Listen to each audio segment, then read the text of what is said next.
Ting ting ting gandak hari kemari sendiri ketemu tanpa dilayar banting banting ting ting gandak. Tak perlu tunggu hebat untuk berani memulai apa yang kau impikan.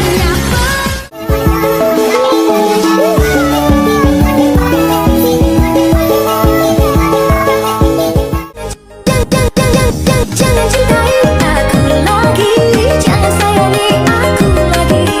Kisah cinta kita berakhir. Kali urang jarane pena aku wis sayang jebul kok.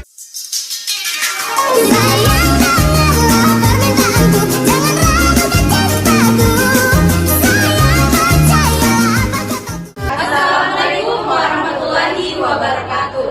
Perkenalkan, kami dari kelompok 1 yang akan membahas mengenai genetika mikroba untuk memenuhi tugas dari mata kuliah mikrobiologi. Perkenalkan, nama saya Hilda. Saya Alnora. Saya Sofia. Saya Hermaniska. Saya Rahma. Saya Anti. Saya Fatmawati. Saya Natika. Saya Sri Adediksi. Saya Nurmaisa. Selamat menyaksikan. A few moments later.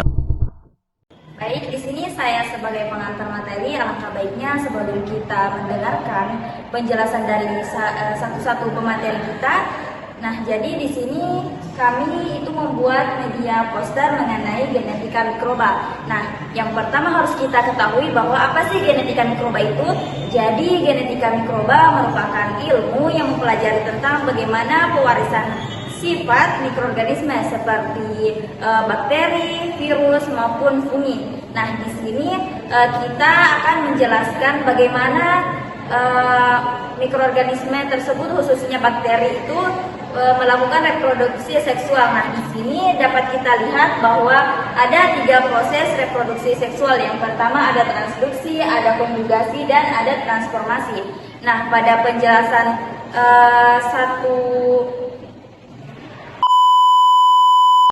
selanjutnya akan dilanjutkan oleh pemateri di mana mereka akan menjelaskan satu persatu bagaimana proses reproduksi seksual tersebut.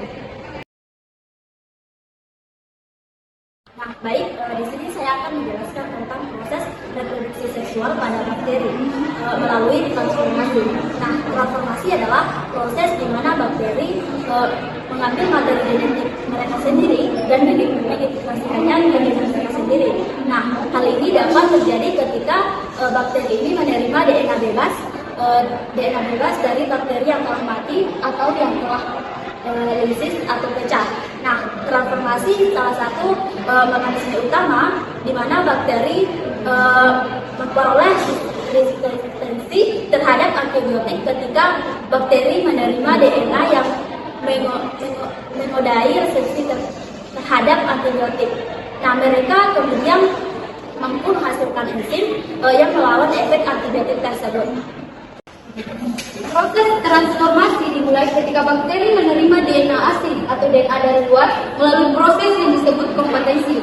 Dapat dilihat pada media kami, terdapat sel lisis yang mengalami pemecahan, sehingga pada beberapa DNA yang terdapat di dalam sel bakteri akan keluar dari lingkungannya. Nah, pada bakteri kompeten akan memiliki kemampuan untuk mengambil dan menerima DNA asing dan dimasukkan ke dalam genom mereka sendiri.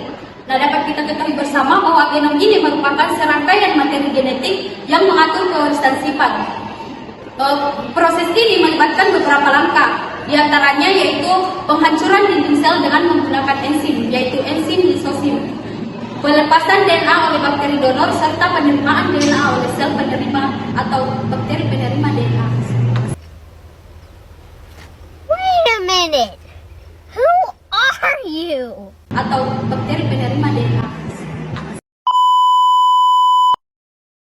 Nah, setelah menerima DNA, sel penerima menggunakan enzim khusus yang disebut dengan endonuklease untuk memotong DNA menjadi potongan yang lebih kecil.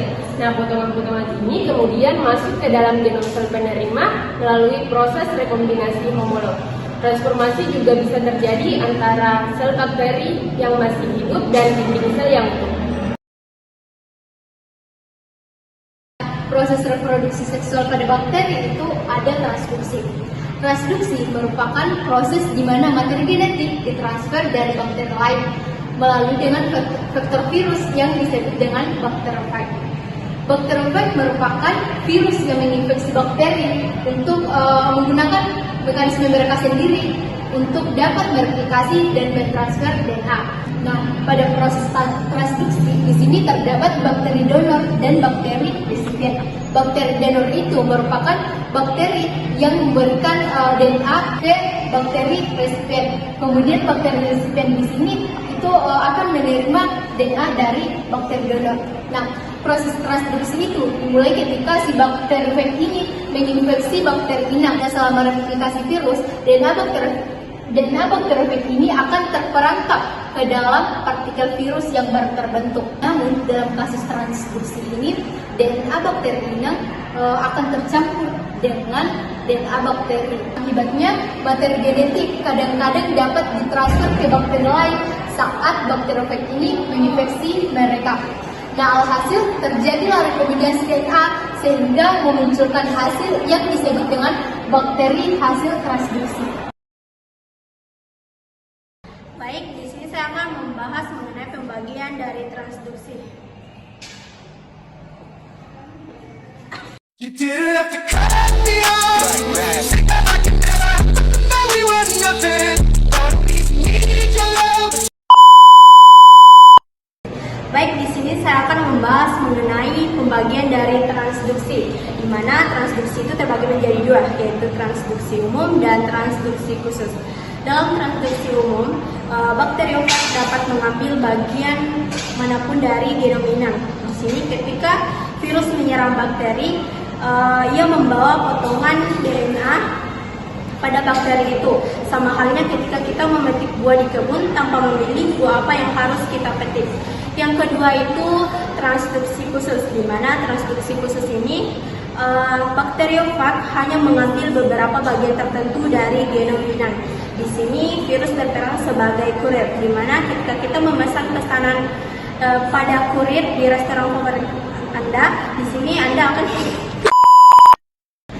Yang kedua itu mengenai transduksi khusus, di mana bakteriofag hanya mengambil bagian tertentu saja dari genom inang. Dalam hal ini, virus berperan sebagai kurir, di mana kurir mengantarkan pesanan Anda. Dalam hal ini, Anda memesan pesanan dari restoran favorit Anda, kemudian dikirimkan kepada Anda. Di sini saya akan menjelaskan mengenai konjugasi. Perlu kita ketahui bahwa konjugasi merupakan bentuk reproduksi seksual pada bakteri, di mana materi genetik ditransfer melalui kontak langsung antara kedua sel bakteri. Proses ini melibatkan adanya sebuah struktur khusus yang disebut pilus seks, di mana pilus seks ini yang menghubungkan kedua sel. Pilus seks terdiri dari protein-protein yang menghubungkan pilus seks terdiri dari protein-protein yang memungkinkan transfer DNA dari sel donor ke sel penerima. Sekian.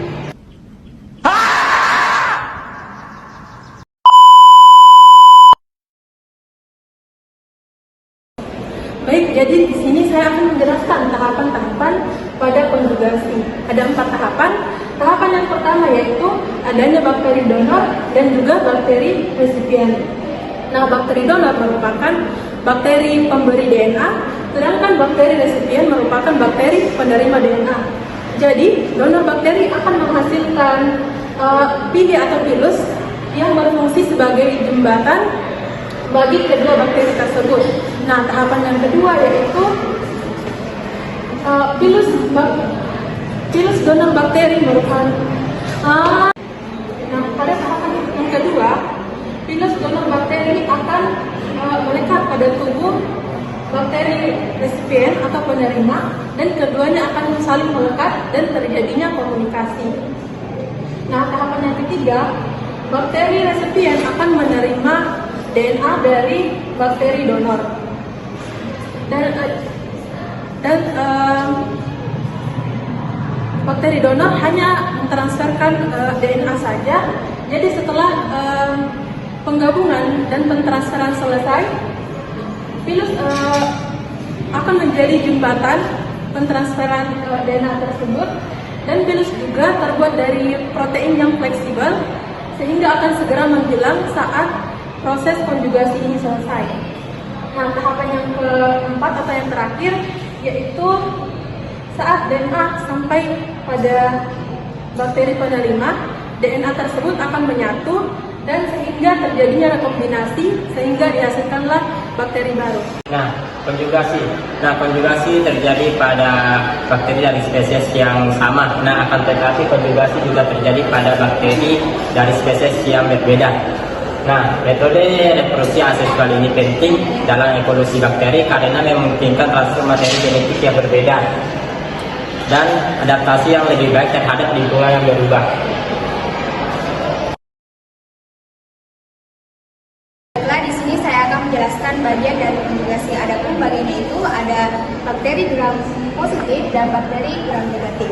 Jadi bakteri gram positif itu konjugasi melibatkan pilih seks yang memanjang dari sel donor dan menempel pada sel resipien untuk menghasilkan kontak langsung. Sedangkan pada gram positif itu konjugasi terjadi melalui kontak langsung antara dinding sel donor dan resipien.